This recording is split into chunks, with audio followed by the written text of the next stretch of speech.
I broke my ankle. And here's what I learned spiritually from that experience.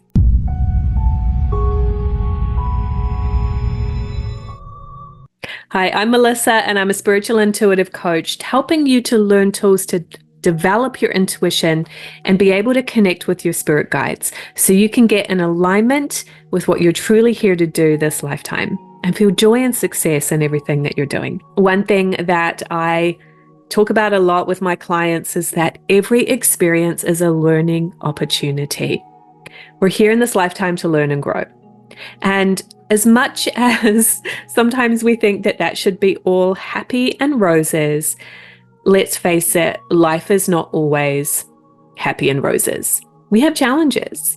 We have health issues sometimes. We have relationship issues. Maybe we have financial issues.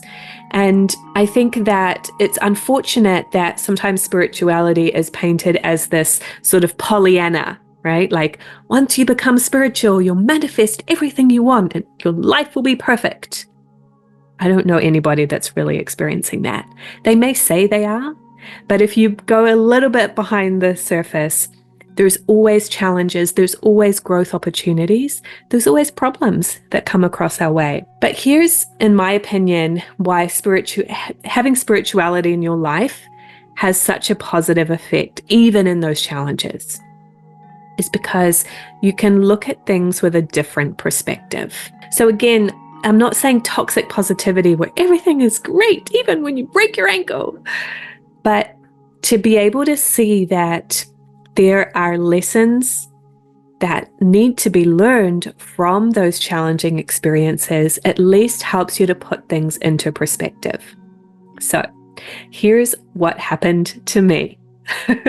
So in late February, I was wanting to spend some quality time with my son, right? He's 10 and he's a boy. So it's challenging in this day and age as a parent to keep those kids off those screens, right? They just want to be on their iPads, on their games all the time. And as much as I actually try to limit that by not having it, it just creeps in. This day, I said, let me do the thing with my son that he really loves, other than screens, which is playing soccer. So I was playing soccer with my son in the backyard. We got our little pop-up soccer goal and we did a little one-on-one. And I'll tell you, we were having so much fun. We were joking with each other. We were having a great time. In an instant, it's still traumatizing for me to think about it. My foot rolled over the ball, and I'll spare you the gory details, but the result was I had an ankle fracture in 3 places. I went immediately to the after hours ortho because it was on a Saturday. And, you know, within an instant, I'm being told it's a really bad fracture in 3 places. 2 of them are bad enough to need surgery. The 3rd one won't need surgery, but you're going to be in surgery as soon as possible. You're going to be on crutches, non-weight bearing for 6 weeks. It's going to take 6 months until you're fully healed. Right? And I'm being told this I'm still in shock from what happened and it's all being laid out. So I'm not going to lie to you. This was a challenging experience. There were feelings of frustration. There was a little bit of, what if I hadn't been playing soccer that day? What if I'd done this instead? They're like trying to rewrite the past.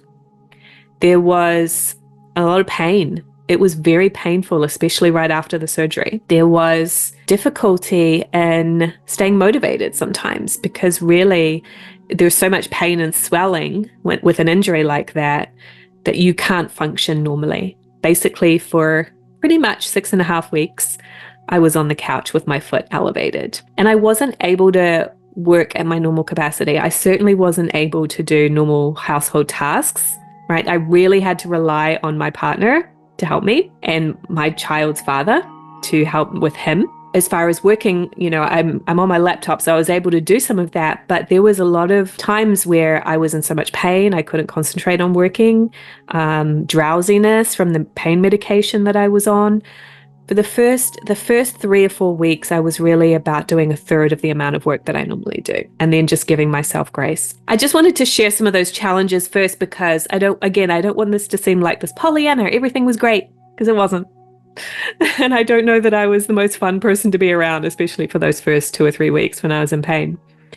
But as I was going through all of that, and what I practiced with the negative stuff was acknowledging, okay, this is how I feel right now. I feel frustrated, and that's okay. So that was a practice, because for me, something I've been working on for a few years now is not squashing down bad emotions and thinking I have to be happy all the time, really just allowing them to be, because that actually allows them to move through instead of keeping them stuck in your body. Along with that, I also practiced really regrouping with my guides on a regular basis. And I also did some regrouping with good friends. What am I learning spiritually from this? What is the real lesson in this experience? Because it's happened regardless. I can't take it back now. So what can I learn from this? So I'll give you a little bit of background too. Back in October of last year, I had this weird hip issue. I call it calcific tendonitis. And that was also on my left side, as well as the ankle injury was on my left side. You guys can't see right now, but I have a boot right here with my foot. I should probably show. Let's see if I can show. There's the boot and the crutches. Okay. Yeah, so I did the hip injury. And then when I was traveling to visit my family over Christmas in New Zealand, I had this weird experience where I lost my cell phone for the entire trip. It got left at the airport and I couldn't retrieve it until I got back home. And then this happened. So it had sort of seemed like these challenging experiences, one after the other. Sometimes what happens in our spiritual growth is that we experience something. If we don't quite learn the lesson, it'll come back in a different form. And if we don't quite learn the lesson, it's going to come back in a different form. So what I could see from the experience of having the hip tendonitis, which also affected my walking, and I was in terrible pain when it first happened, but it resolved itself much quicker than a broken ankle. And from the experience of losing my cell phone, and then this, like really breaking my ankle and just being like out for the count, what was the common denominator in those experiences that kept showing up in my life? You need to slow down. You need to be more present, right? And that's so obvious with losing my phone. Like, okay, I don't have the distractions of the cell phone. I'm going to be present with the people and the experiences around me. But I think what happened was when those challenges were over, I kind of went back to my old patterns. One of the patterns that I experience is putting pressure on myself, rushing, thinking I have to be really productive and get a lot done, right? And we all have our stuff and it comes from childhood usually. But this was a pattern that I had been experiencing for a long, long time. And for a long time, I didn't realize it was really a problem. It was just kind of the way I am. Right? I'm an ambitious person. I like to achieve a lot. I like to have goals. And those things are not bad inherently. But when you live your life under this kind of constant mild stress, it's going to start affecting your health. And the universe kind of wanted to wake me up, say it that way. So when I was, not even able to walk, not really able to move around, I had no choice but to slow down and be present. And I really just accepted that because I didn't have a choice in the matter. I am really integrating that lesson now of saying, as I'm starting to heal and being able to move back slightly into normal activities, and by the time you watch this video, I should be much better, but it's a work in progress. How can I just still stay relaxed, not rush, not pressure, not try to be perfect? Just really be in the motion of things and allow, right? So for me, it really took a very severe experience for me to learn that lesson. And kind of in a way, I'm thinking, okay, I don't want something even worse to happen, to knock me over the head again. So let's really integrate this new growth. That was the main lesson that I learned. There's been some other really interesting lessons from this too. And it's kind of uncanny to think about. I had been wanting some things to change in my life, and I wasn't sure how to do it. And breaking my ankle and suffering for a long time actually created this change in my life in many ways. So one of the examples is that I had really wanted my romantic partner, right, who's not my child's father, but we've been together for 4 years now. I wanted him and my son to have a closer relationship. both of them had their part to play and not really connecting. So when I was laid up, I couldn't drive, I couldn't cook, I couldn't do laundry, I couldn't do those things. My partner had to step up and do some of those things for me, do everything for me for a while. And he helped look after my son. And he drove my son to school, he drove my son to soccer practice, he helped my son in to help cook meals. And through that, they now have a closer, more intimate relationship because I had to step out of the way. So I'm sure I had a part to play in them not getting close too, because I was always intervening. When I couldn't do that, I manifested that goal. Not the way I would love to have happened, but it happened. There was a number of things like that. Another lesson for me was asking for help. I have always been an independent person, and that's good in a way, but it can also be a strategy. It can be a coping strategy from trauma. I didn't like to ask for help. I would avoid it. I would think, oh, I can just do it by myself. Because deep down inside, I had a limiting belief that no one will support me. So I would always do everything by myself. But when I had a broken ankle, I couldn't do everything by myself. I needed to ask for help, and particularly because when it first happened, my child's father was overseas. He was out of touch. He wasn't available. And so I asked friends to help take my son to school. I asked friends to pick up prescriptions from the pharmacy for me. I had to ask for what I needed, and particularly with my partner, I had to ask him to bring me things. Because one thing about being on crutches you don't think about is you can't carry anything because your hands are helping you to walk. And for the first couple of weeks in particular, it was really hard for me to get up at all, right? Going to the bathroom was about the only time I got up. He had to bring me a drink when I needed it. He had to do my laundry. And I had to communicate and ask for help. And so that was definitely an experience that it took, again, that knock over the head from the universe, really being laid up and injured, to have the experience where I had to ask for help. And again, I want to now integrate that into my life as my body goes back to normal. How can I ask for the support that I need? In the past, if I wanted to ask for help, I would just kind of squash it down and not do it, right? So when you have no choice, you become comfortable with asking for help. And I would say, I could go on, but I would say the other really big awareness and growth that I had from this experience was acceptance. I live in the United States. Healthcare is not free here, and insurance is not that great. So I had a high deductible that I had to pay. But I just really surrendered and accepted that. Hey, I'll pay it off over time because this is what I need right now.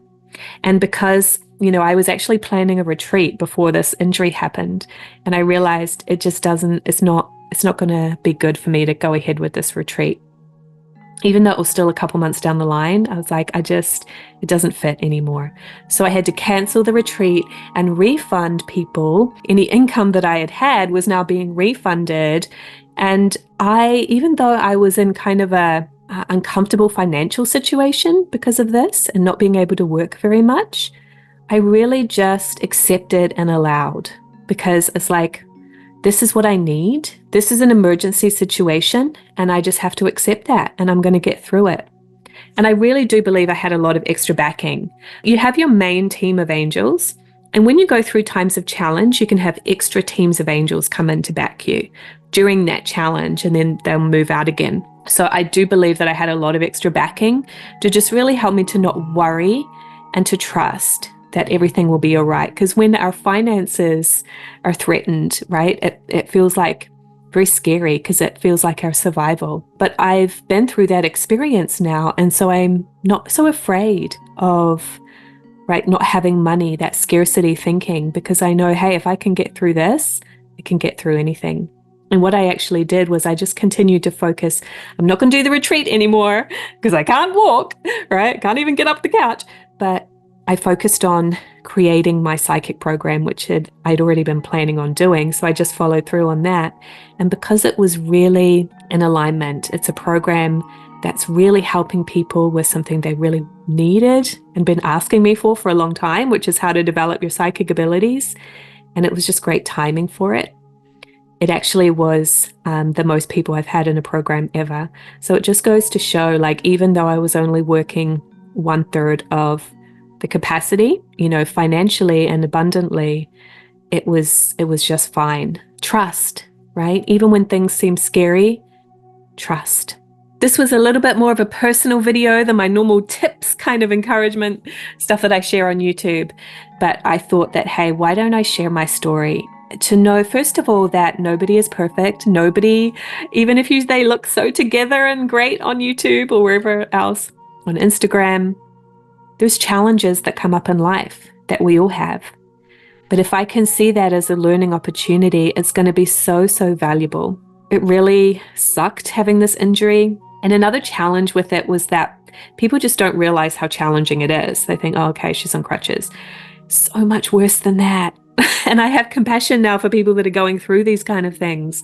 It's pain, it's swelling, it's nerves not being working properly for several months. And so you get all this tingling and sharp pain sensations that go on for months and months and months.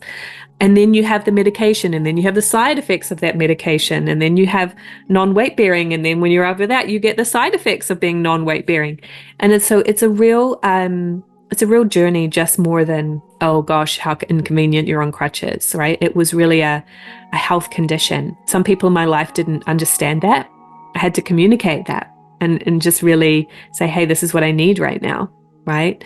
And so again, that was another lesson. I wanted to share this so that you know that everybody has their challenges. Nobody's perfect. And when you go through challenges in your life, it's okay to have those frustration or whatever it is, but also, how can you see it as a learning opportunity? What is actually the gift in it? There's an amazing question that I learned from Access Consciousness, which is, it's right about this I'm not getting.